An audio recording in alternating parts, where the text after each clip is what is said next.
사도행전 26장 1절부터 23절까지 한 절씩 교독하겠습니다. 아그리빠가 바울에게 이르되 너를 위하여 말하기를 내게 허락하노라 하니 이에 바울이 손을 들어 변명하되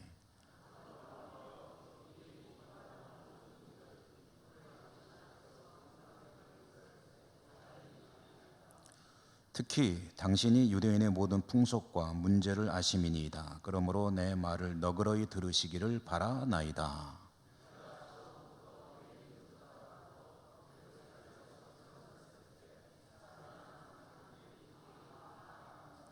일찍부터 나를 알았으니 그들이 증언하려 하면 내가 우리 종교의 가장 엄한 바를 따라 바리새인의 생활을 하였다고 할 것이라.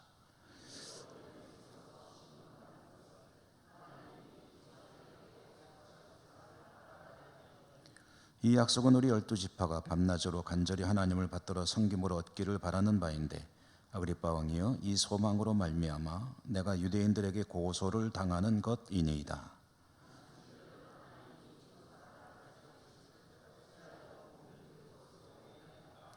나도 나사렛 예수 이름을 대적하여 많은 일을 행하여야 될 줄 스스로 생각하고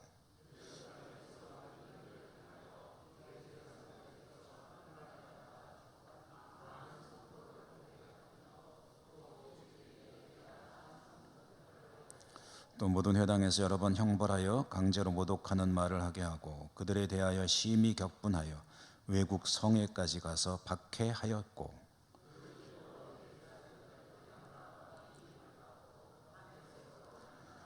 왕이여 정오가 되어 길에서 보니 하늘로부터 해보다 더 밝은 빛이 나와 내 동행들을 둘러 비추는지라.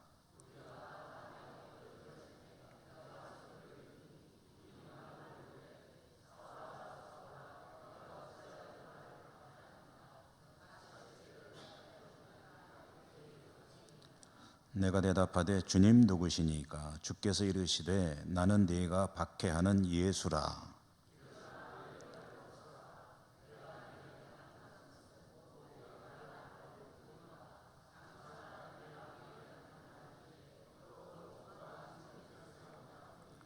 이스라엘과 이방인들에게서 내가 너를 구원하여 그들에게 보내어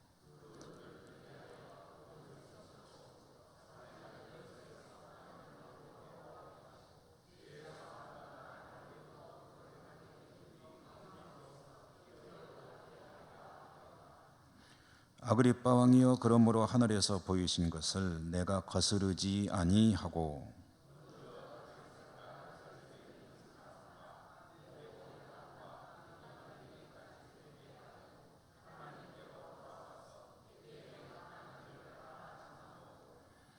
유대인들이 성전에서 나를 잡아 죽이고자 하였으나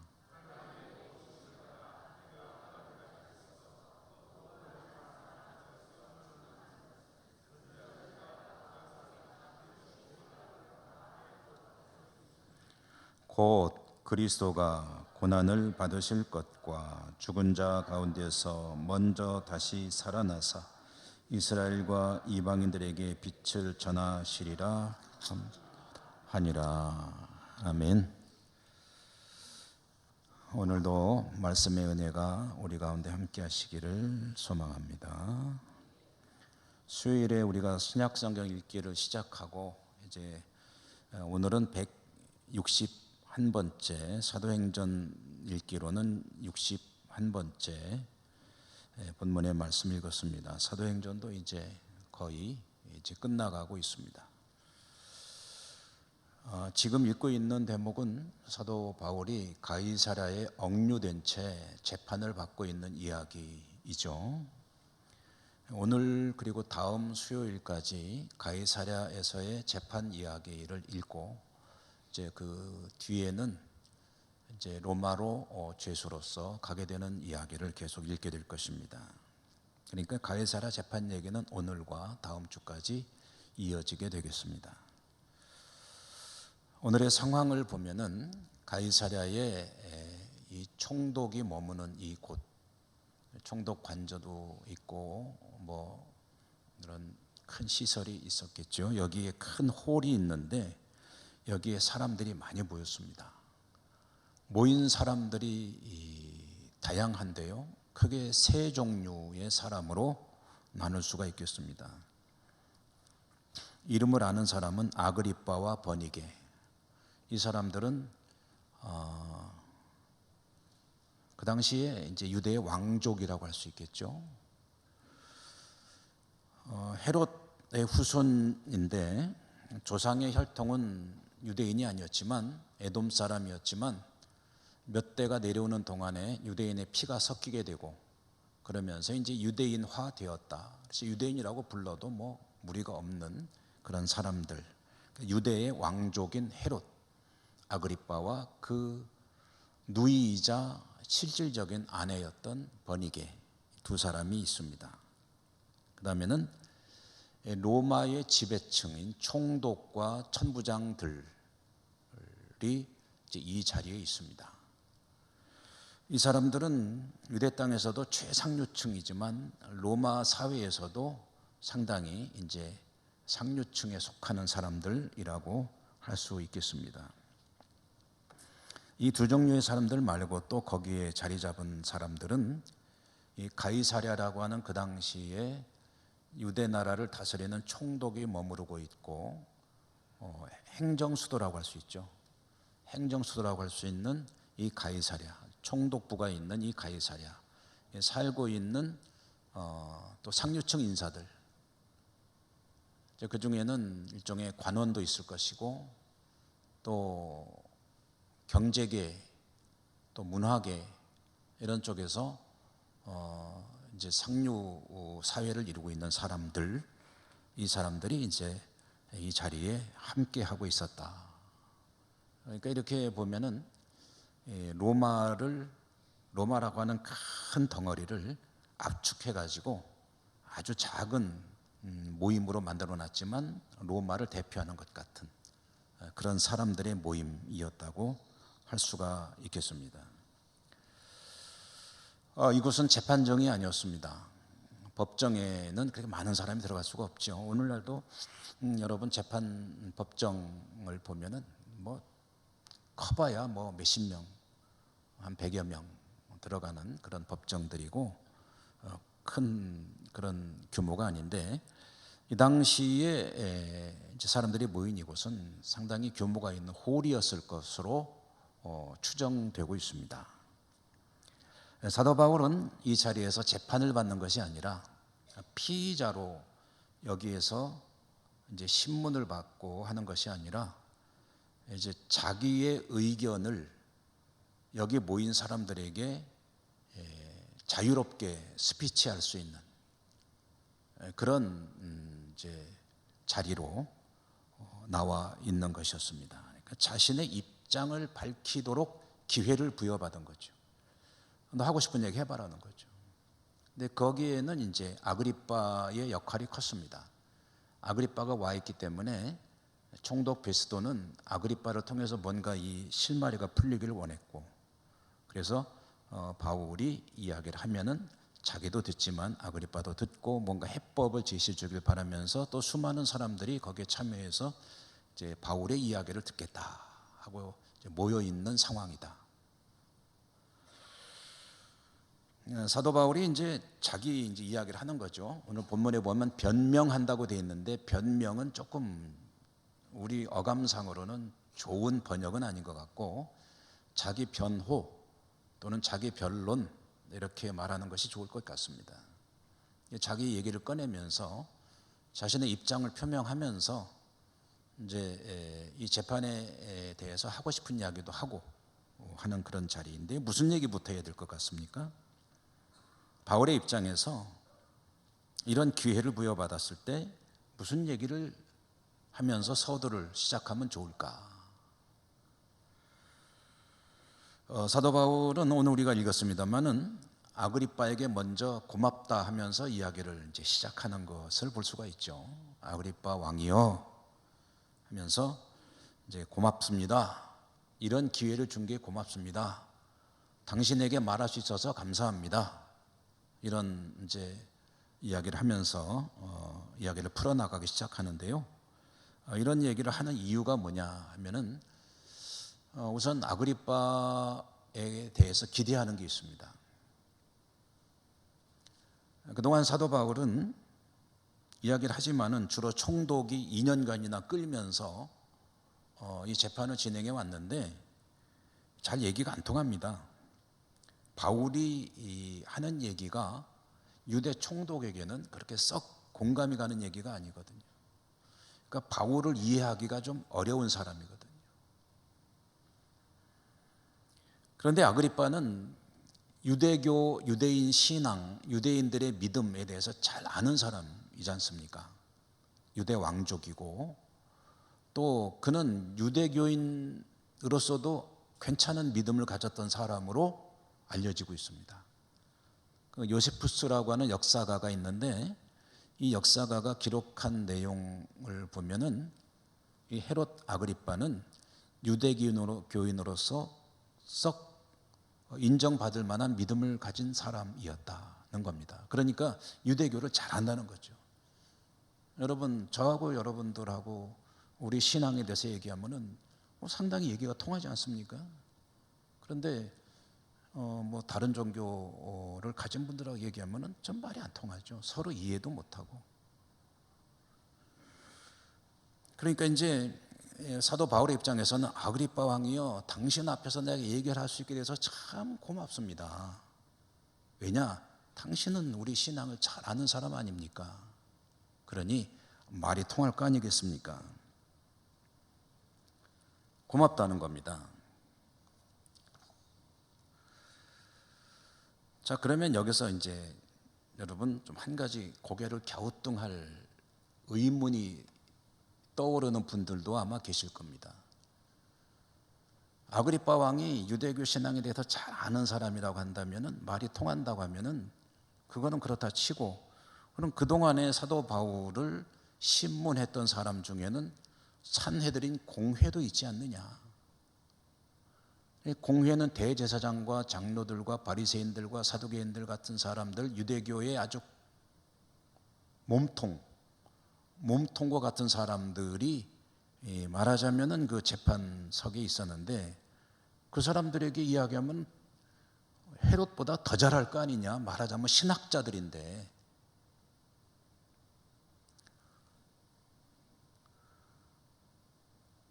그렇게 말한다면은, 그런 의미에서 본다면은 이 얘기는 더 잘 통할 거 아니냐, 바울이 하는 말을 더 잘 알아들을 거 아니냐, 그 사람들은.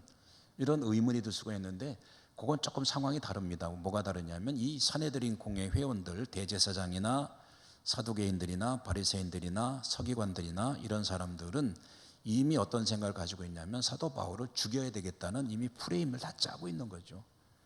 네가 무슨 얘기를 해도 그거는 다 말도 안 되는 소리고, 우리는 널 죽일 거야 라고 이미 다 정해놓고 재판을 진행하는 거기 때문에, 사도 바울도 그걸 잘 알고 있기 때문에 거기는 말이 통하고 안 통하고의 문제가 아니라 이건 할 필요가 없는 재판인 거죠. 이미 결론은 정해놓고 하는 재판이니까.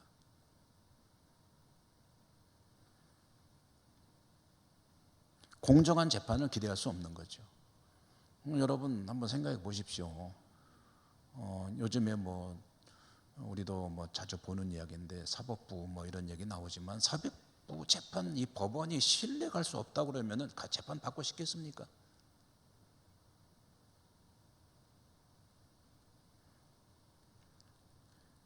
그런데 이제 아그리빠는 그럼 뭐냐 하면, 아그리빠는 다르다는 거죠. 아그리빠는 산헤드린 공회 회원도 아니고, 바울의 입장에서는 아그리빠는 말이 일단 통할 사람이고 하니까 내 입장을 잘 이야기하면은 이 사람은 뭔가 좀 다르게 생각할지도 모른다 하는 기대를 가지게 되는 겁니다. 어느 정도 중립적인 입장에서 내 이야기를 들을 수도 있지 않겠는가, 그리고 내가 하는 얘기를 이 사람은 알아듣지 않겠는가, 이런 기대를 하니까 이제 고마운 마음도 듭니다. 그래서 아그리빠요, 당신에게 말하셔서 참 고맙습니다. 내가 이런 기회가 오기를 그동안 하나님께 간절히 기도했습니다. 그러면서 이제 이야기를 풀어나가는데, 사도 바울은 이제 서두에서 고맙다 하는 얘기와 함께 자기도 정통 유대인이라는 사실을 강조합니다. 나요 유대인입니다. 사실 사도 바울과 같은 과거의 사울이라고 하는 이름으로 불리던 이 사람만큼 철저한 유대인이 없죠. 그때로 보면 지금도 사실은 마찬가지예요. 유대인 중에 유대인입니다. 자신이 정통 유대인, 철저한 바리새인이었고요. 그럼 여기서 우리가 한 가지 오해를 좀 풀고 넘어가야 되겠습니다. 우리가 오해하는 게 있어요. 그게 뭐냐면 사도 바울은요, 유대교라고 하는 유대교 신앙, 자신들의 그 전래 신앙에 대해서 배격하던 사람이 아닙니다. 성경을 서신서나 이런 걸 읽어보면은 유대 율법주의자들을 아주 신랄하게 비판하고 욕하고 공격하고 그러는 모습을 보면서 사도 바울은 유대교와는 아주 말하자면은 건널 수 없는 강을 건넌 그런 적대적인 사람인가 보다라고 생각하는데 그건 절대 그렇지 않습니다. 엄밀하게 말하면 유대인 중에 유대인이 사도 바울입니다. 유대교 신앙에 가장 투철한 사람이 사도 바울이에요. 그건 변하기 전이나 변한 후에나 다를 바가 없어요. 이렇게 말씀드리면 조금 이제 혼동이 오시죠. 우리가 알기는 사도 바울은 율법주의를 극도로 공격하고 율법을 반대하고 그래서 또 고통도 받고 율법주의로부터 그러니 얼마나 그 율법주의를 미워하고 그런 사람이었나라는 인식을 가지고 있는데 제가 말씀드리는 것은 엄밀한 의미에서 가장 유대인다운 유대인이 누구냐라고 물어보면 사도 바울이라고 할 수 있다. 왜 그러냐 그 이야기를 이제 말씀을 좀 드리죠. 첫째로 사도 바울은요, 유대교에 대해서 유대교로부터 자신을 분리시킨 적이 없습니다. 항상 자신이 유대교인이라는 것을 강조했습니다. 다만 무엇을 얘기했냐면 이방인들이 주 예수 그리스도의 복음을 받아들이기 위해서 그들에게는 필요한 어떤 일종의 선교 정책이 있는데 유대교를 꽉 쥐고 리드해 나가는 지도자들을 중심으로 할례를 강요하거나 또는 율법을 지켜야 된다고 강조하는 것은 이건 아니다는 입장을 강력하게 주장했을 뿐이죠.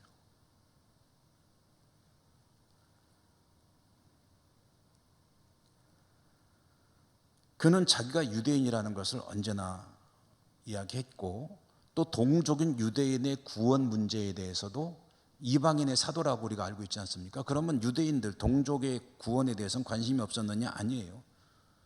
마치 모세가 그랬던 것처럼 사도 바울은 하나님께 내 동족의 구원을 위해서 나 자신이 버림을 받아도 좋습니다 라는 그런 소원까지 가지고 있던 사람이라는 거죠.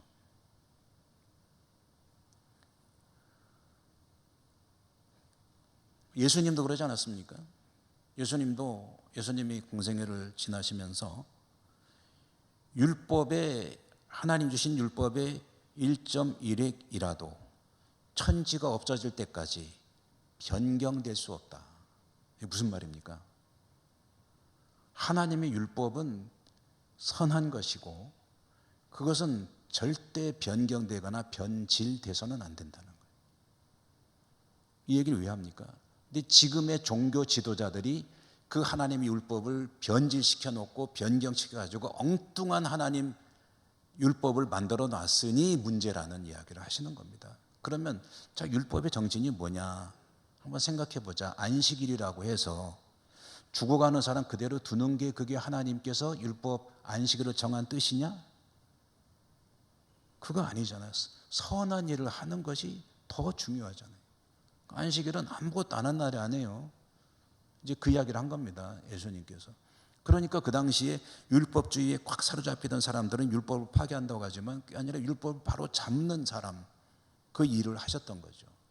그 똑같은 이야기입니다, 사도 바울도. 그렇기 때문에 가장 유대인다운 유대인이다. 변질된 유대인이 아니고 하나님 주신 율법에 정말 충실한 사람. 그러면 여러분, 사도 바울의 그 행적을 보시면 그는 안식일이 되면요 회당에 가서 유대교 예배를 드렸습니다. 그리고 자기에게 하나님의 말씀을 강론할 기회가 주어지면 그때 복음을 전했습니다. 그 복음의 내용이 뭡니까? 우리는 뭘 가지고 있는 사람들이냐면 우리 조상들 모세와 선지자로부터 받은 약속을 가지고 있지 않느냐. 그 약속이 뭐냐? 그것은 언젠가 메시아가 오셔가지고 우리를 다 구원하신다는 그 얘기 아니냐. 여러분, 유대교에도 종말 신앙이 있거든요. 유대교의 종말 신앙은 뭐냐면 마지막 때가 되면은 하나님께서 모든 의인들을 부활시킨다는 겁니다. 그리고 하나님이 다스리는 세상을 살아가게 하신다. 이게 유대교의 종말 신앙입니다. 우리가 가지고 있는 믿음과 대단히 흡사하죠. 자, 이 이야기가 모세와 선지자들로부터 예고가 되어 있던 내용들 아니냐. 그 말씀에 따라서 하나님께서 메시아를 보내셨다. 그게 바로 나사렛 예수다.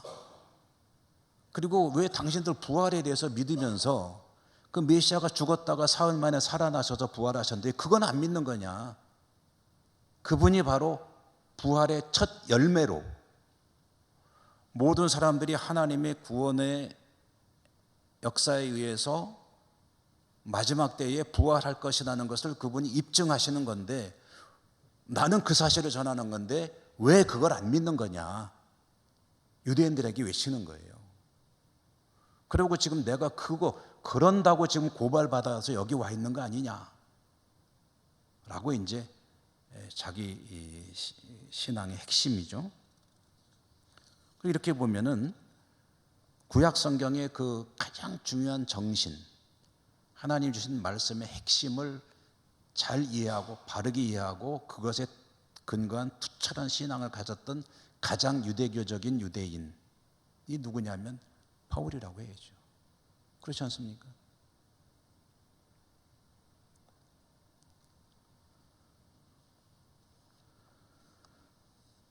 여러분, 똑같은 논리로 이렇게 말할 수 있습니다. 이렇게 이해하시면 좀 쉬우실 거예요, 이해하시기가.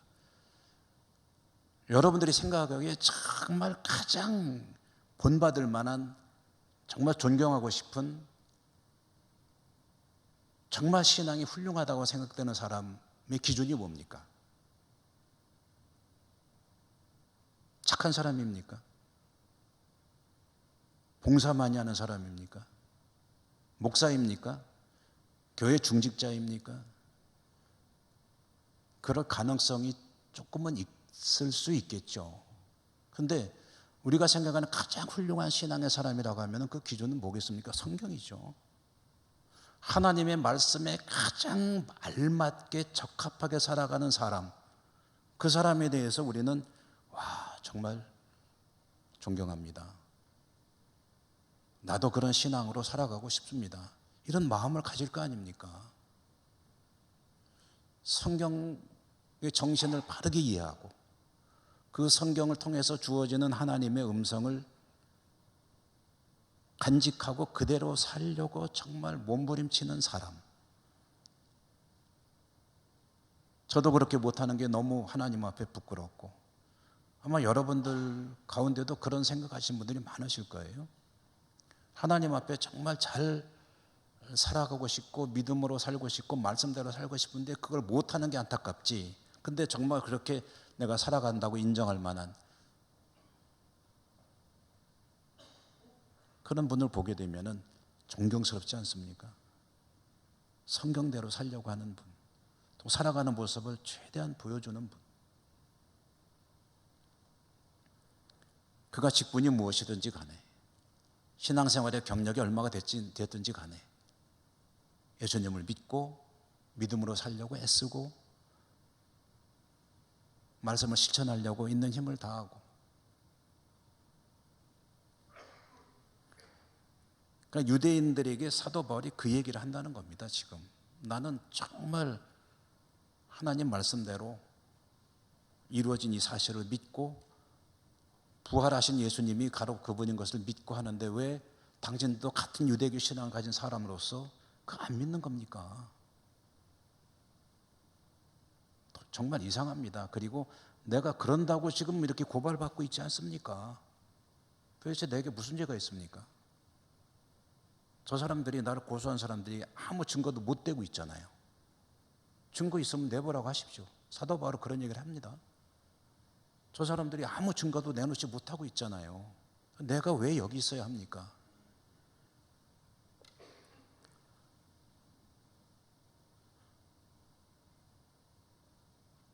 그럼 바울이 꺼낸 이야기의 핵심은요, 바울 복음, 우리가 흔히 바울 복음이라고 부르거든요. 바울이 선교 활동을 하면서 전하는 그 복음의 핵심, 그것을 아주 압축하고 압축해서 몇 단어로 압축해 본다면 그것은 십자가와 부활의 복음, 거기서도 또 빼면 부활에 더 중심이 되는 복음, 부활의 복음 이거든요. 이 부활 얘기가 유대교의 생소한 얘기가 아니라는 거예요. 사실 유대교 신앙의 중심이에요.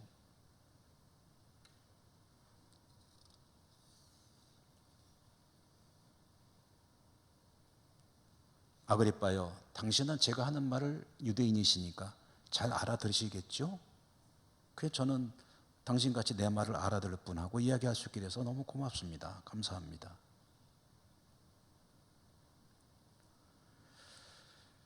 자, 그러면은 이제 아그리빠와 공회 얘기를 말씀드렸는데 또 이런 반문을 이제 듣게 될 겁니다. 사도 바울에게는 이런 질문을 할 수 있죠. 아니, 이 사람아, 그렇게 말하는 자네도 당신도 전혀 안 믿었었잖아. 당신이 언제부터 그랬다고? 당신도 옛날에 얼마나 나사렛 예수 믿는 사람들을 박해하고 그 일에 가장 앞장섰던 사람이 당신이잖아. 그 일은 어떻게 설명할 건데? 이런 질문이 여기 이제 내재가 되어 있기 때문에 사도 바울이 그 얘기를 꺼내는 겁니다. 나는 아그리빠여 감사합니다. 나는 정통 유대인입니다. 그리고서 내가 전에는 말입니다 하고 자기 얘기를 꺼내는 거예요. 사람들이 그 의문을 제시할 수 있으니까. 오늘 우리가 함께 읽은 말씀에 이제 그 내용이 나죠. 9절에 보면 나도 나사렛 예수 이름을 대적하여 많은 일을 행하여야 될 줄 스스로 생각하고 하면서 이제 과거에는 나도 사실은 당신들과 다를 바 없었어요.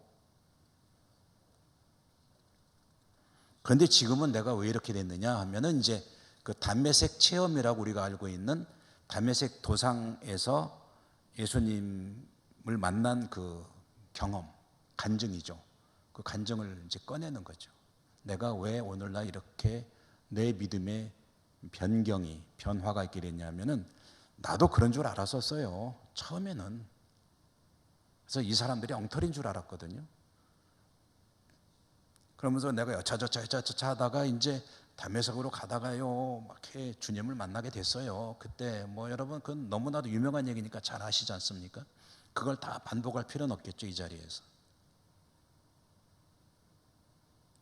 그때 내가 주님을 거기서 만났어요. 그리고 그 주님이 진짜 내가 가지고 있던 그분이라는 것을 거기서 확인하고 그 뒤로 나는 이제 완전히 방향을 바꿨어요. 그게 맞으니까요. 과거에 내가 믿던 거에 집착해가지고 이것이 맞는데 아이고 이제 와서 입장을 어떻게 바꿔, 이런 거 아니죠. 진리가 새롭게 제시가 됐으면 진리를 따라가야죠. 과거에 내가 그쪽하고 어떻게 지냈냐, 그게 뭐가 중요합니까? 이제 그 얘기를 하는 거예요. 그러면서 담메색으로 가던 길에 만난 그분이 메시아, 우리 주님인 것을 내가 확인했기 때문에 이제는 내 인생의 방향이 바뀌었답니다. 그래서 내가 지금 이러고 있는 겁니다. 오늘 뭐 그 얘기 다메섹 도상에 있었던 얘기를 다 드리기는 좀 그렇고요. 오늘 그 바울의 말씀 가운데 몇 가지만 의미를 좀 새겨볼 것들을 우리가 이제 성경을 좀 더 깊이 공부합시다 하는 의미로 읽고 있기 때문에 그런 의미에서 한 두어 군데만 생각을 좀 해보고 보도록 하겠습니다. 우선 오늘 말씀의 10절에 보면은요, 26장 10절 한번 같이 보실까요? 같이 읽어볼까요? 읽겠습니다. 시작. 예루살렘에서 이런 일을 행하여 대제사장들에게서 고난을 받아 가지고 많은 성도를 옥에 가두며 또 죽일 때에 내가 찬성 투표를 하였고. 여기 이제 한 두어 가지 우리가 조금 그 상황에 대해서 좀 정확히 알아야 될 내용이 있어서 말씀을 드리면, 첫째로 사도 바울이 사울일 때죠. 사울일 때 찬성 투표를 하였다라고 하는 대목이 있죠. 오늘 말씀의 마지막 부분에 10절에. 그러니까 요 찬성 투표를 하였다는 요 대목 때문에 그 당시 사울의 신분이 산헤드린 공회의 회원이었을 것이다. 그래서 나사렛 예수와 그를 따르는 무리들을 박해하는 일을 놓고 투표할 때에 자기는 찬성 투표를 한 사람이다, 이 얘기를 한 것이라고 이해를 하는 그런 성경 연구하는 사람들이 있습니다. 그래서 사도 바울의 신분은 산헤드린 공회의 회원이었다라고 추정을 하는 거죠. 그런데 또 어떤 이들은 이때 사도 바울의 나이가 잘해봐야 30대 초반이었을 것이다. 30대 초반의 젊은 사람이 공회 회원이 되는 것은 불가능한 일이다. 그러므로 이 찬성 투표 이야기는 다른 이야기고, 사도 바울은 젊은 시절에 공회 회원이 아니었다라고 주장하는 이들도 있습니다. 이거는 뭐 정확히 알 수는 없죠. 나중에 사도 바울을 만나면은 한번 물어보십시다. 그때 투표했다는 게 무슨 소리요? 그런데 저는 개인적으로는 사도 바울이 공회원이었을 가능성이 높다고 생각은 하는데요. 뭐 특별한 근거가 있어 그런 건 아니고 그런 것 같아요, 그냥. 그렇긴 한데요. 그런 내용도 우리가 참고 삼아 읽어볼 수 있고요. 또 10절에 방금 읽었는데 보면은 많은 성도들을 옥에 가두고 죽였다고 했습니다. 그러므로 사도행전 7장에 스데반 집사가 순교할 때, 그러니까 사울이 교회를 박해할 때, 그때 순교한 사람은 스데반 집사가 유일한 순교자가 아니다 라는 사실도 짐작할 수가 있습니다. 많은 성도들을 옥에 가두고 죽였다고 했는데, 옥에 가뒀다 죽였다는 앞에 많은 성도들에 같이 걸리는 말이거든요. 그러니까 풀었으면 이런 겁니다. 많은 성도들을 옥에 가뒀고 많은 성도들을 죽였다. 그러니까 스데반 집사만 순교한 게 아니다. 다만 사도행전에서 누가가 이제 기록했잖아요. 누가가 순교자들 이야기를 하면서 스데반 집사 이야기만 하기 때문에 스데반 집사가 첫 순교자라고 우리는 그냥 그렇게 이해를 합니다. 그러나 한 사람만 순교한 것은 아니고 여러 성도들이 신앙으로 인해서 생명을 잃었다라고 볼 수가 있는 대목이고요. 또 11절에 보면은 또 한 가지 또 내용을 좀 이해해야 될 것이 있습니다. 11절도 한번 같이 읽어볼까요? 11절 읽겠습니다. 시작. 또 모든 회당에서 여러 번 형벌하여 강제로 모독하는 말을 하게 하고 그들에 대하여 심히 격분하여 외국 성에까지 가서 박해하였고. 자, 여러분 여기서 보면은요, 우리가 사도행전의 스토리 전개를 통해서 보면은 사도 바울이 예루살렘에서 교회를 박해해서 스데반 집사가 순교했고, 화가 안 풀린 사울이 공문 받아가지고, 대제사장 공문 받아가지고 다메섹으로 달려가서 다메섹에서 또 일을 벌이려고 하다가 주님을 만나서 회심했다. 이렇게 우리는 이제 사도행전 읽으면 그 내용들만 나오기 때문에 그렇게 이해하는데, 사도 바울이 자기 얘기를 스스로 하는 걸 보니까 그거는 조금 또 아주 간단하게 추려놓은 거고 다른 얘기들도 있구나 하는 것을 알 수 있습니다. 그게 바로 오늘 이제 이 11절 내용인데, 11절에 보면 사도 바울이 외국 성에까지 가서 박해하였고 했는데, 이게 무슨 얘기냐면 다메섹으로 가기 전에 예루살렘에서 성도들을 박해할 때 스데반 집사 외에 여러 사람들을 해쳤고, 그 뒤에도 여러 성을 돌아다녔다는 겁니다. 그러니까 외국 성이라고 되어 있는데 이게 이제 정확히 번역하면 외국 성들 복수입니다. 그러니까 어떤 성에 갔다는 게 아니라 성들을 돌아다니면서 성도들을 박해하였고, 그러고도 화가 안 풀려서 다메섹으로 가는 공문을 받아가지고 내가 갔다 하는 그런 얘기거든요.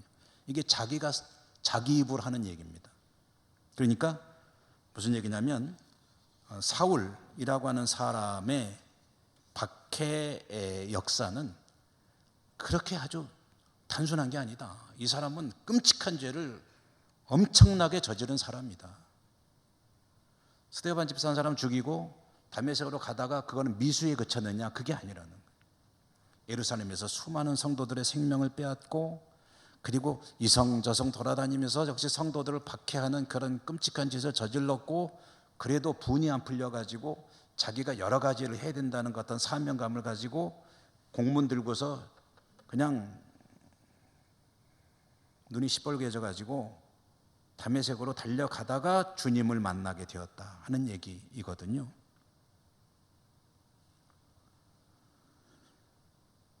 그러니까 사울은 내가 죄인 중에 괴수로다 할 때 그의 마음속에 스데반 집사를 죽게 한 그 죄책감뿐만 자리 잡은 게 아니고 자기 죄가 얼마나 흉악한 죄였는지를 아는 거예요. 죄인 중에 괴수로다라고 할 때 그거는, 그 죄인 중에 괴수라는 말은 살아가면서 내가 죄를 많이 짓는다 그런 의미로 하는 얘기가 아닙니다. 과거에 내가 주님의 몸된 교회를 향해서 지었던 죄를 생각하면은 나는 도저히 용서받을 수 없는 존재라는 얘기를 하는 거예요.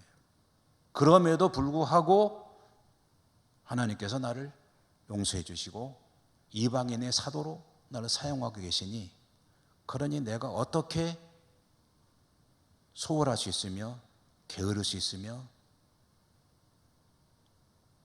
한순간이라도 복음을 전하지 않을 수가 있겠느냐.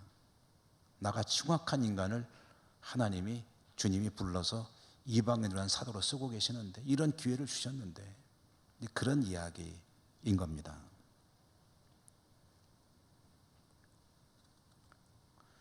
어, 14절 한 군데만 더 보면은요, 14절에 보면은 14절의 끝부분에 14절도 한번 읽어볼까요? 다 같이 읽겠습니다. 시작.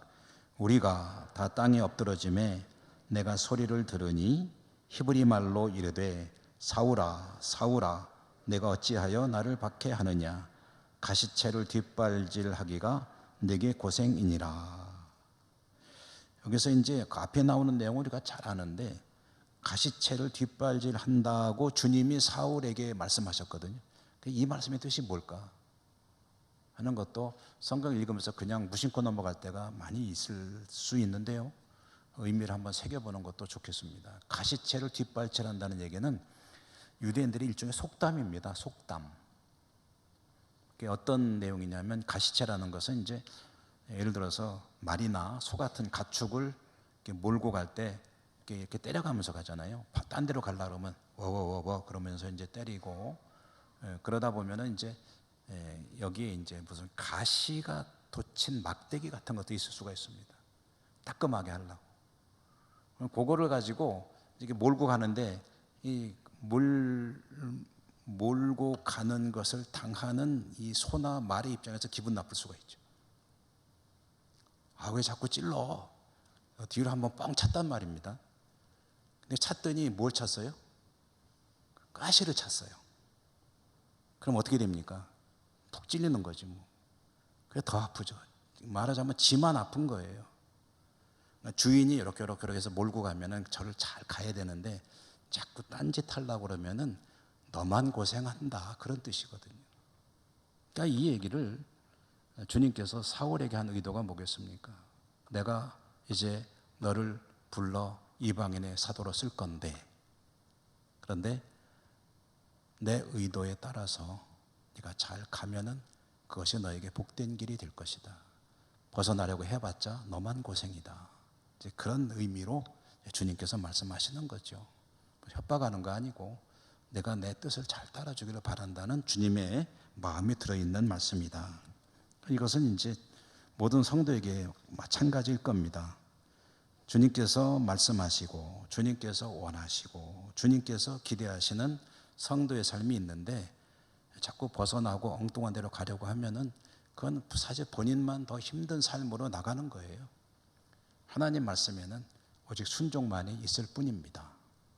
이것이 하나님께서 정말 원하시는 거라고 생각이 되면 그대로 따라가는 것이 가장 지혜로운 길입니다. 여호와를 경외하는 것이 지혜와 지식의 근본이다.